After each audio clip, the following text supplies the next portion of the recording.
Breaking news, Bitcoin faces Mt Gox Black Swan event as Trustee prepares to unlock 150,000 Bitcoin. The prospect of 150,000 Bitcoin flooding the market gets real as Mt Gox creditors can now choose how to receive the funds, either in crypto or in cash.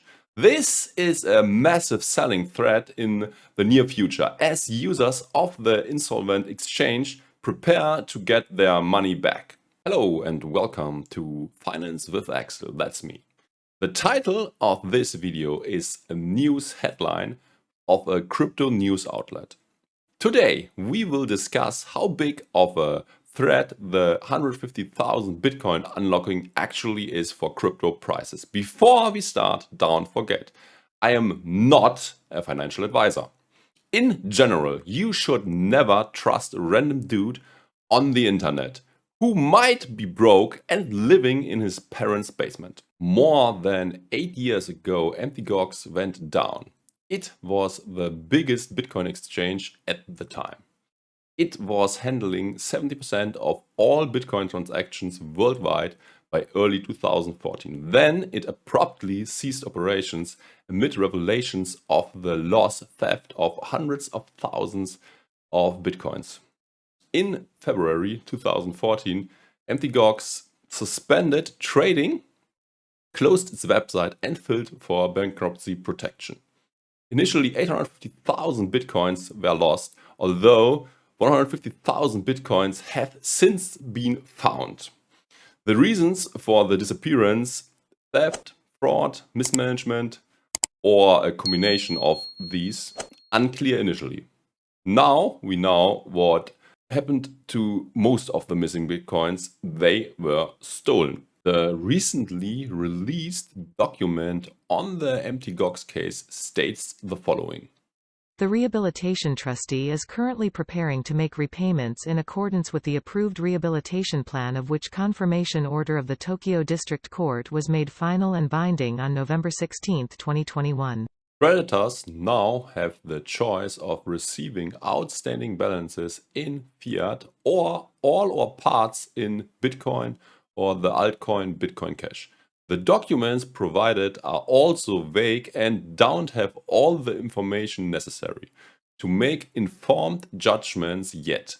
So there is also speculation on my part involved about the potential price impact.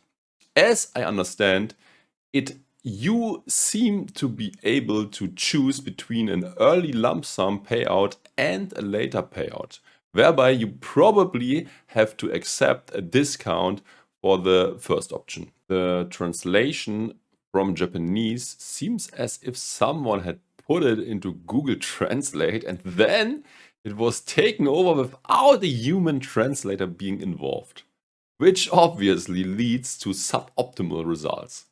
This is especially true here as we are dealing with a complicated text written by a lawyer. Anyways, let's try to make predictions on the price effect based on the limited information we got at the moment.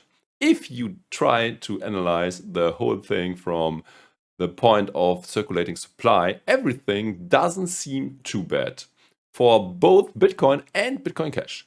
The coins held by Mt. Gox account for less than 1% of the entire supply. Furthermore, not everyone will demand their money back in fiat. In some cases, people will certainly decide to receive coins, which they will then continue to hodl. It's hard for me to predict what proportion of the total amount will be claimed in coins or fiat. This is also strongly dependent on how the exact modalities will look in the end. Do people have to take heavy discounts when they ask for compensation in fiat, or do they get about the same amount? This will have a great effect.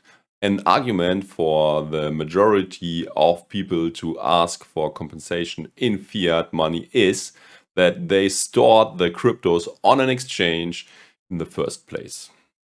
Side note, not your coins, not your crypto. Storing coins on an exchange might mean that the majority of depositors are not so tech savvy and well informed about crypto and do not know how to store Bitcoin. So they would be forced to take the cash option. In addition, they are up multiple their initial investment.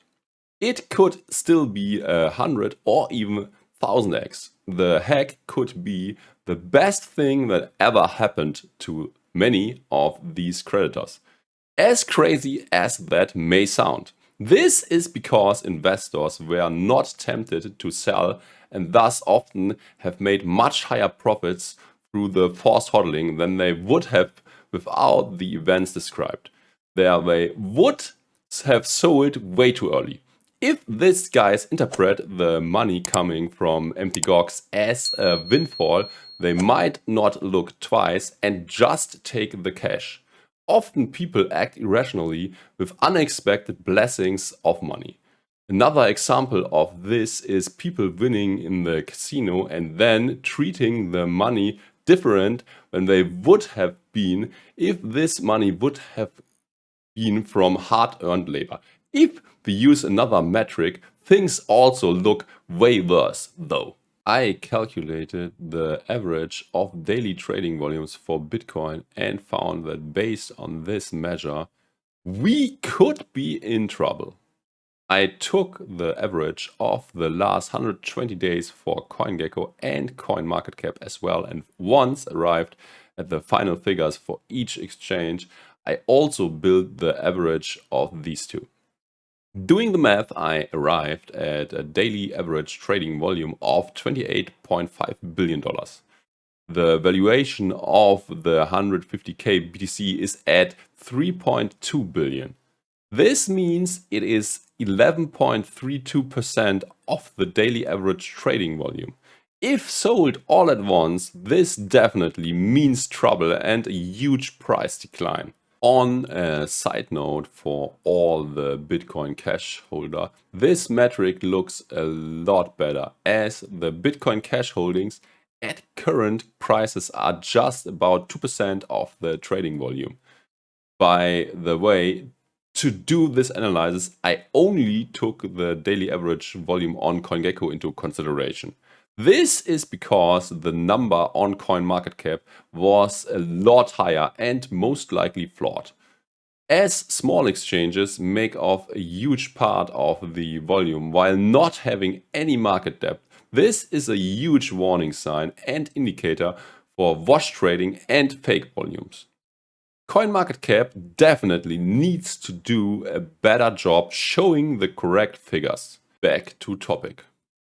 Bitcoin Cash is fine on both metrics. Bitcoin probably is also fine, although this is a comparably big part of the daily volume. This is because not 100% of the people want to have their money in fiat, but many will certainly choose coins instead.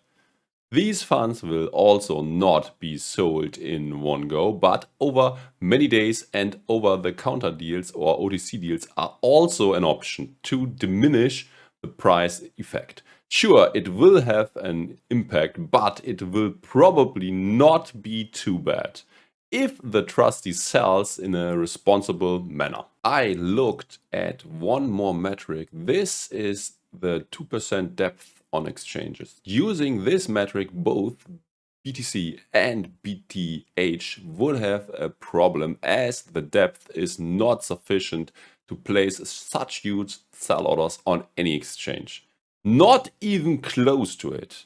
But as already mentioned, this should not matter too much as long as the orders are done in form of limit orders, not market orders. Huge orders of this magnitude will usually be handled OTC anyways.